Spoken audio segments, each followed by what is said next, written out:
കാട്ടില് ഭൂതങ്ങളൊന്നുമില്ല, കാട്ടുമൃഗങ്ങളേ ഉള്ളൂ. ഈ കാടിനകത്തെ എന്തൊക്കെ തരം മൃഗങ്ങളാ രാജു ഉള്ളേ? ഒരു തരം എല്ലാ മൃഗങ്ങളും ഉണ്ട്. ആന, കാട്ടുപോത്ത്, കരടി, പുലി, കാട്ടുമാൻ, മ്ലാവ്. പ്ലാവോ? പ്ലാവും കുന്തിരിക്കൊന്നും അല്ല, മ്ലാവ്. പിന്നെ ചെന്നായ. ഏറെക്കുറെ എല്ലാ മൃഗങ്ങളും ഉണ്ട്. പിന്നെ മനുഷ്യമൃഗം, അത് ഈ കാട്ടിനകത്തില്ല. രാജു ചിരിപ്പിച്ചു കൊല്ലും. രാജു ഇത്രക്കൊക്കെ തമാശ പറയുന്നു ഞാനിപ്പോഴാ അറിയുന്നു.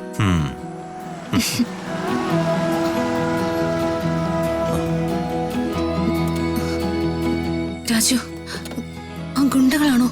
ഏയ്, ഇതിനകത്ത് താമസിക്കുന്ന ആംഗിളും ഭാര്യയല്ലേ, അവര് ട്രെക്കിങ്ങിന് പോയിരിക്ക.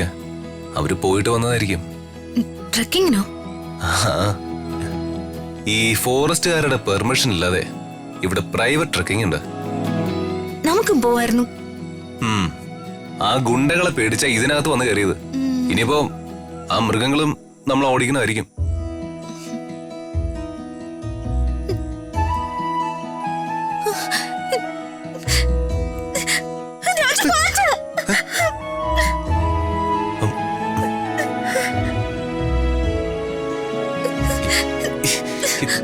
പാറ്റയെ കാണാനില്ലല്ലോ. രാജുവിനെ ഞാൻ കെട്ടിപ്പിടിച്ചപ്പോ പാറ്റയ്ക്ക് നാണം വന്നു, അത് തിരികെ പോയതാ. മാഡം ഇപ്പൊ വളരെ ഹാപ്പിയാ. ഇങ്ങനെയുള്ള ഋതിക മാഡത്തെ കാണാനാ എനിക്കിഷ്ടം. ഞാൻ എന്തുകൊണ്ടാ ഹാപ്പിയെന്ന് രാജുനറിയോ? രാജു എന്നോടൊപ്പം ഉള്ളതുകൊണ്ട്.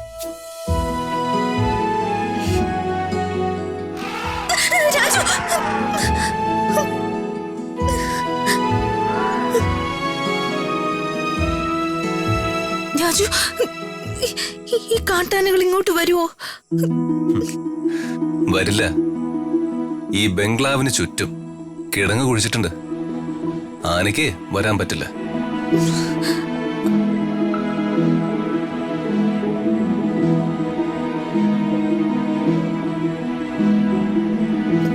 എന്നാലും എനിക്ക് പേടിയാ. രാജു, നമുക്ക് ഇവിടെ ഇരിക്കാം. രാജു എന്നോടൊപ്പം ഇരിക്ക.